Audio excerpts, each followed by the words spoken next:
Thank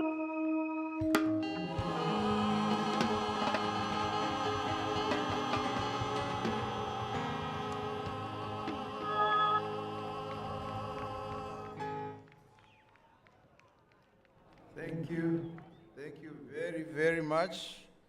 Namibia Correctional Service Band, based here in the Irongo region in Omaruru town, and Omaruru constituency.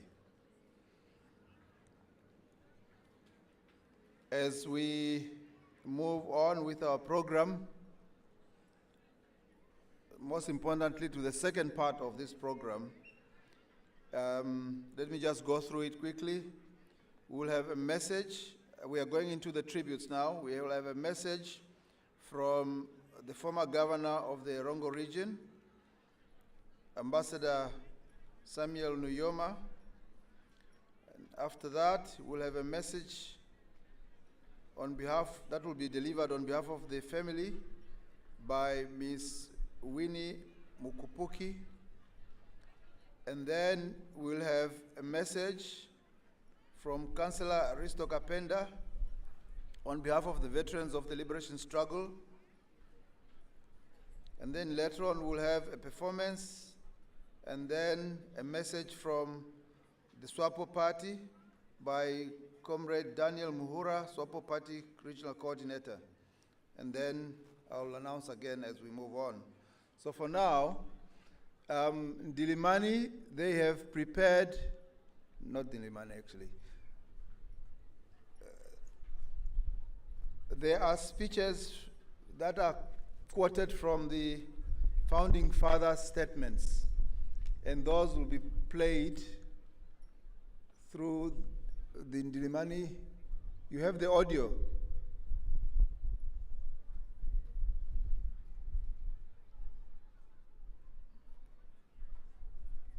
Where's the guy? Ready? Good. This is an audio that quotes the founding president. It's going to run for nearly 5 to 7 minutes. So I urge ourselves to listen attentively and get the messages out of it.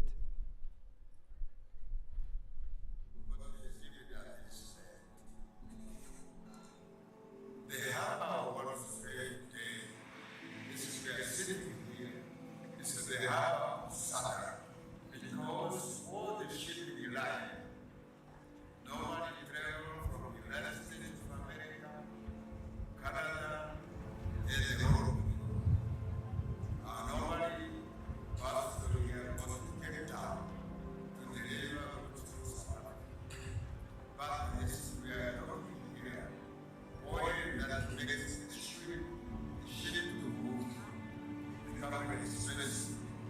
The harbor was today, the harbor of Southern Africa.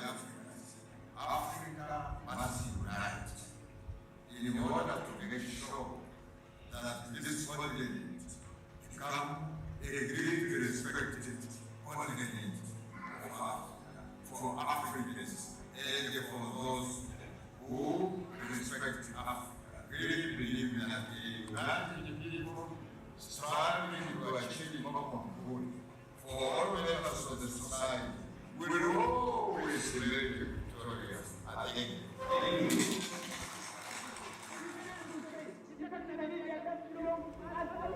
Namibia belongs to the African continent. It belongs to Zambia. It belongs to Angola. It belongs to Algeria. In as much as Zambia belongs to us. We must maintain unity of purpose and action. We must remain vigilant and disciplined too. And we must have respect among us. A nation without respect among its ranks and file will never be able to stand on its own feet. Let us not fighting a fascist regime like that water and food. Therefore, unity is the sharp-witted. Unity is the sharp-witted.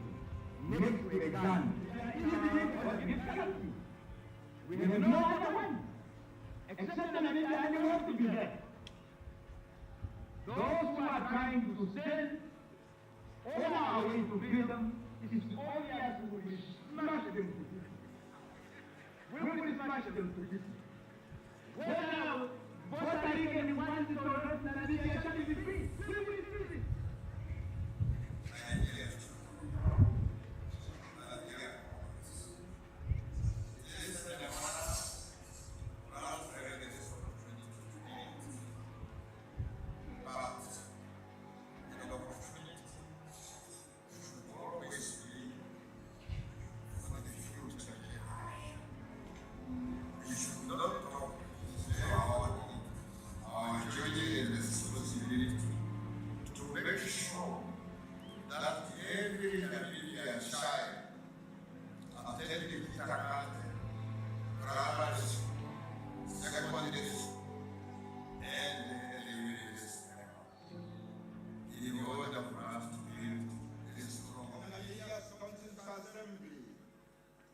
Confidence they have placed in me, in electing me as the first president of the Republic of Namibia.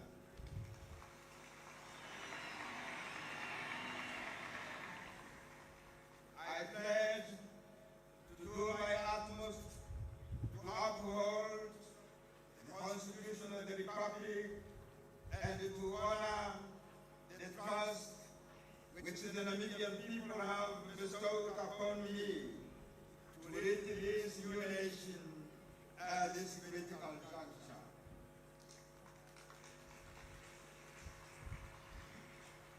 To the Namibian people, I would like to state on this solemn and historic occasion that our nation blazed the trail for freedom. It is arising to its feet.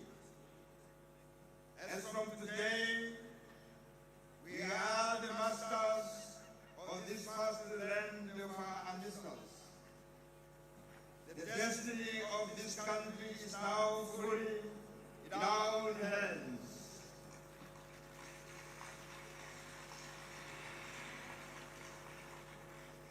We should therefore look forward to the future with confidence and hope. Taking the destiny of this country in our own hands means, among other things, making a great effort to forge national identity and unity. Our collective security and prosperity depend on our unity of purpose and action. Unity is a precondition for peace and development. Without peace, it is not possible for the best and the talented citizens of our country to realize their potential.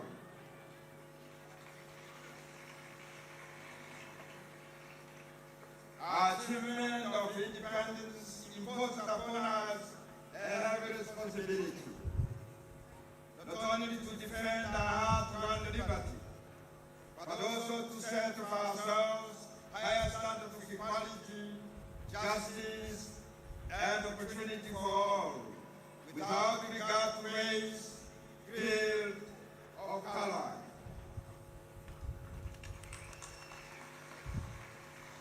These are the standards from which all we seek to emulate as shall draw inspiration.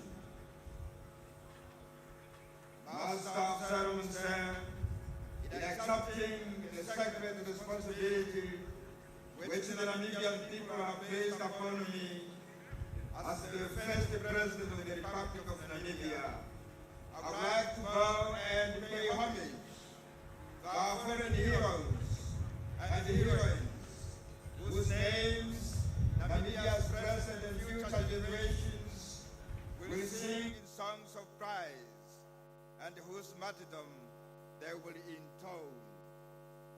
In conclusion, I move in the name of our people to declare that Namibia is forever free, sovereign, and independent.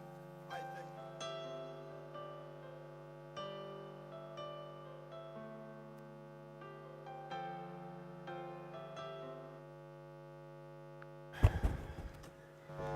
What do we say to that?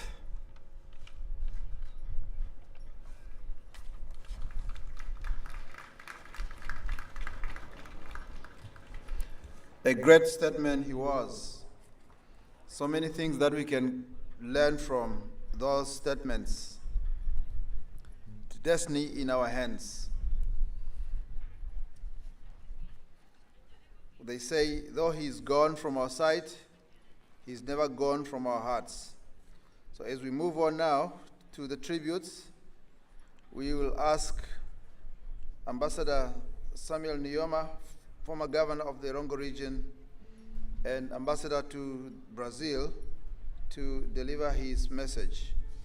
Like I've said in my introduction, if I can give you a glimpse of who Ambassador Samuel Nujoma is, he has served Namibia as ambassador to Brazil, but before that, he had also served as governor of the Rongo region and was elected councillor for Swakopmund constituency in 2004. Say you have the floor.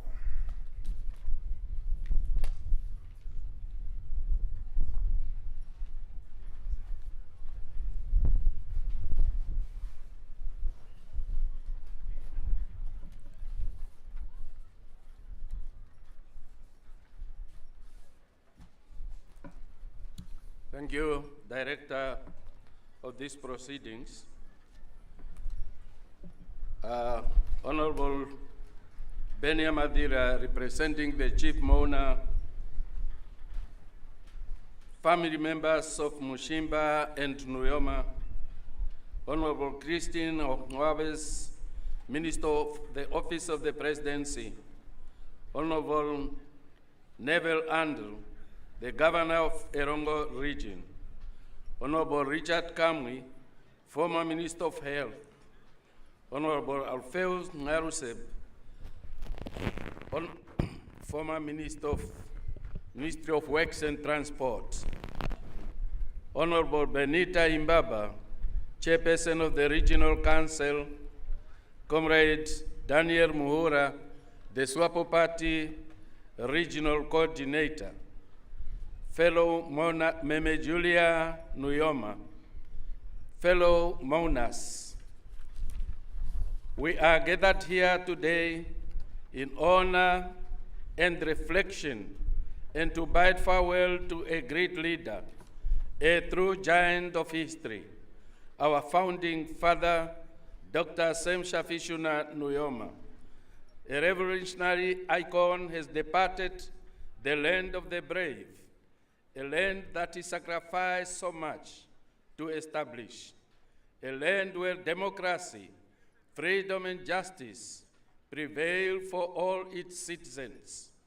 It is indeed a deep sense of realization to know that the revolutionary voice of our commanding chief of the Namibian nation has been silenced. A voice that once enthused with inspiration and empowerment, urging our youth to aspire to work towards their own development and to embrace the pursuit of scientific and technological knowledge to further the progress of our nation. In his wise, revolutionary voice, he once said, and I quote, "Education is to unlocking the full potential of our nation," end of the quote. With those powerful words, he emphasizes his belief in every Namibian child. Today, the void left by his absence is palpable. Our hearts are heavy, yet we stand united in celebration of his life, his legacy, and the incredible sacrifices he made for Namibia.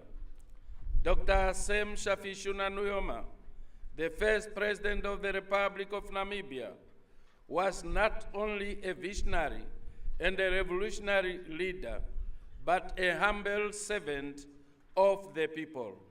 His commitment to the establishment of democratic government based on human rights and the rule of law was steadfast. He championed education, agriculture, and rural development areas that were paramount to uplift the previous disadvantaged and marginalized people of Namibia. As we reflect on his legacy, let us not forget the many faces of Dr. Nujoma's leadership. Through his tireless efforts, Namibia was able to secure independence from colonial oppression. But his vision was not just one of political liberation. Dr. Nujoma was driven by the belief that true freedom comes with economic independence, the empowerment of the people, and above all, the transformative power of education. He knew that education was the key to building a prosperous, self-reliant, and harmonious nation. He made sure that even in the regions, he directed the youth to embrace education and to study hard, because, as he often said, knowledge will empower them to shape the future of our great country. His message was clear: go to school, work hard, and use your skills to contribute to the development of Namibia. Indeed, Dr. Nujoma's love for our children was boundless. The children of the mighty Erongo region, particularly in Swakopmund and all the coastal towns, will forever remember his kindness, especially the annual Christmas parties he organized, events filled with laughter, joy, and wisdom. He always encouraged them to respect their elders, to dedicate themselves to their studies, and to live by the motto that became the backbone of our nation: one Namibia, one nation. He wanted them to know that united they could overcome any challenge and build a future prosperity for all. As we mourn his loss, we must also honor his extraordinary contribution. Let us continue to remember Dr. Shafiishuna Nujoma, not just as our founding president, but as freedom fighter whose unwavering dedication brought Namibia to its feet. In 1990, his life was sacrificed for the well-being of our people, and his work in education and empowerment has left an indelible mark on the generations who benefited from his wisdom and guidance. I implore the youth of Namibia, those who were touched by his wisdom, to carry his legacy forward for the generations to come. In honor of his legacy, we all must play our role to preserve the dream of our founding president: uneducated, united, and prosperous Namibia. In this way, his memory will live on in the hearts of all who have walked in the path of progress and peace. Dear fellow mourners, as we reflect on the life of Dr. Shafiishuna Nujoma, we are reminded of the immeasurable sacrifices he made for our country. He has touched countless lives with his wisdom, his compassion, and his unyielding determination. Today, we accept that he has run his race and his mission is complete, securing the peace and stability that we, the people of Namibia, enjoy today. We now carry forward his vision into the future. Our founding president now looks upon us from a different realm, but his revolutionary spirit continues to live on with our memories and in the very fabric of this nation. Let us honor his legacy by staying united in our common purposes as we continue to work towards Namibia Vision 2030 and beyond. May his soul rest in eternal peace. No yo manatangwe ono na wetu molo ole yaye eyetu ole jile tu palela ye manguluko omo tu endemo twa manguluka manatangwe na mangulule molole yaye eihole.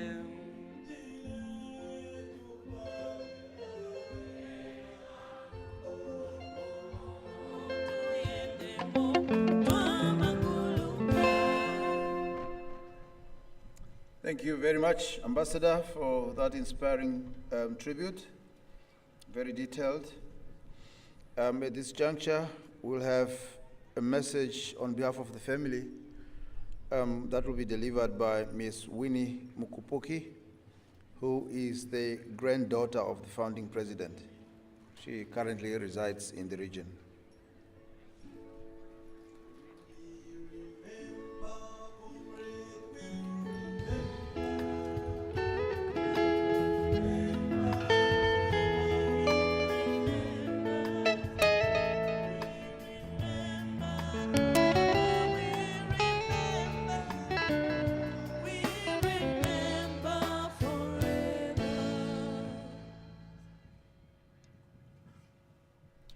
Thank you, Director of Proceedings, Honorable Ben Amadila, representative of the Chief Mourner, esteemed guests, Director of Ceremonies, allow me to proceed on the established protocol. Dear mourners, good afternoon. My name is Winnie Usuta Sangweme Mukupuki, grandchild to the late founding president, Dr. Sam Nujoma, and I have the immense honor and privilege to deliver the message on behalf of the family. I even had to remove my heels for this one. On behalf of Mekulu Kovambo Nujoma and the family, we would like to thank the head of state, His Excellency Dr. Nangolo Mbumba, for conferring a highest honor and a state funeral to the founding president, Dr. Sam Nujoma, or as we fondly knew him, Tatekulu. We sincerely thank the mourners in the Irongo region and across the country for their prayers and their messages and visits to Tatekulu's residence.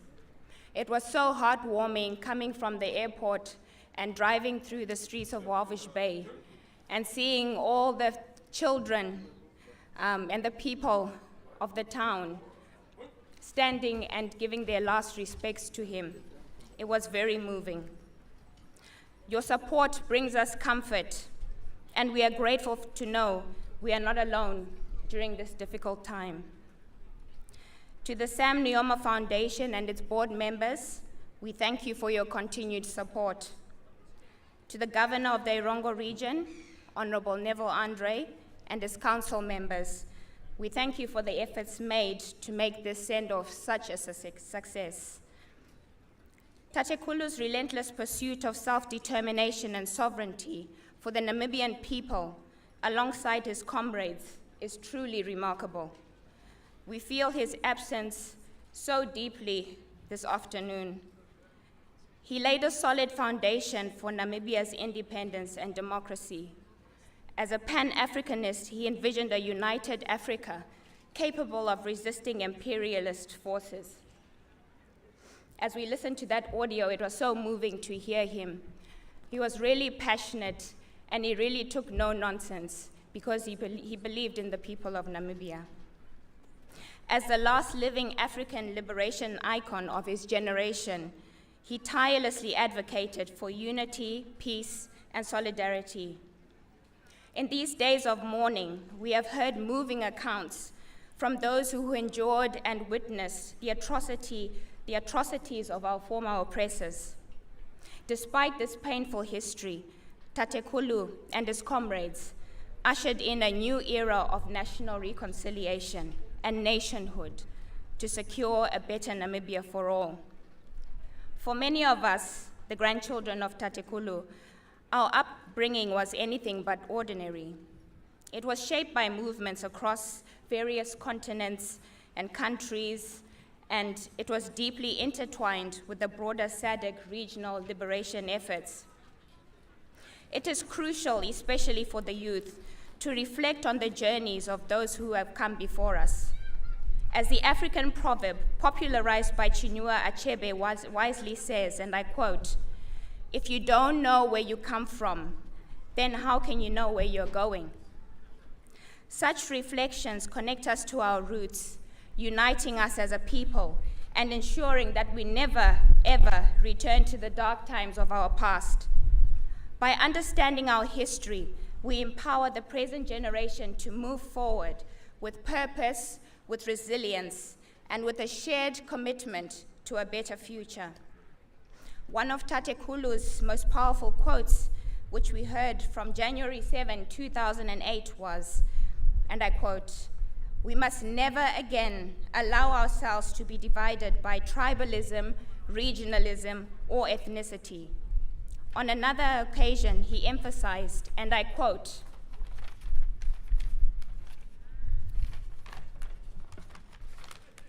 "We must uphold unity in purpose and action, remain vigilant and disciplined, and foster respect amongst ourselves.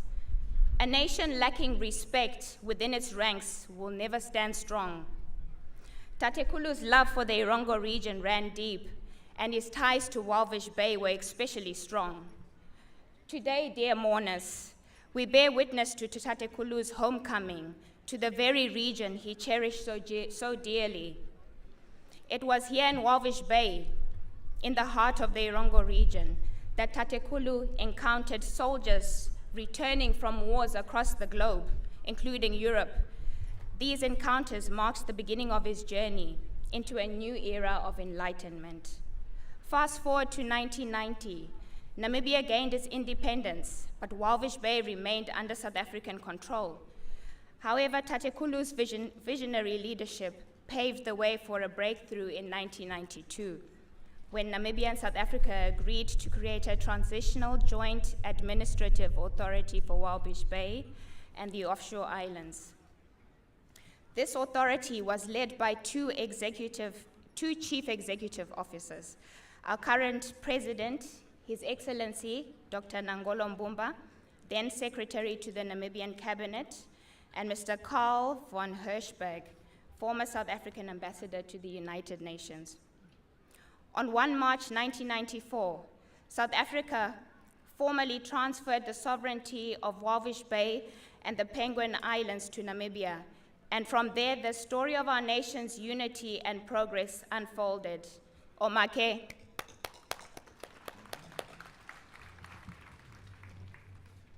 The founding president's contributions extended beyond Namibia's liberation to the vision of a fully industrialized nation, exemplified through Vision 2030 and other policies driving economic growth. His commitment to a united, democratic Namibia inspired confidence, reminding all of us that our efforts were crucial for the country's socio-economic progress. Tatekulu was very interested in geology, and he could foresee the potential positive impact that the mining industry would have on the nation's GDP. During visits to Tatekulu, he would often speak about Namibia's untapped resources and the need to harness them for the nation's benefit.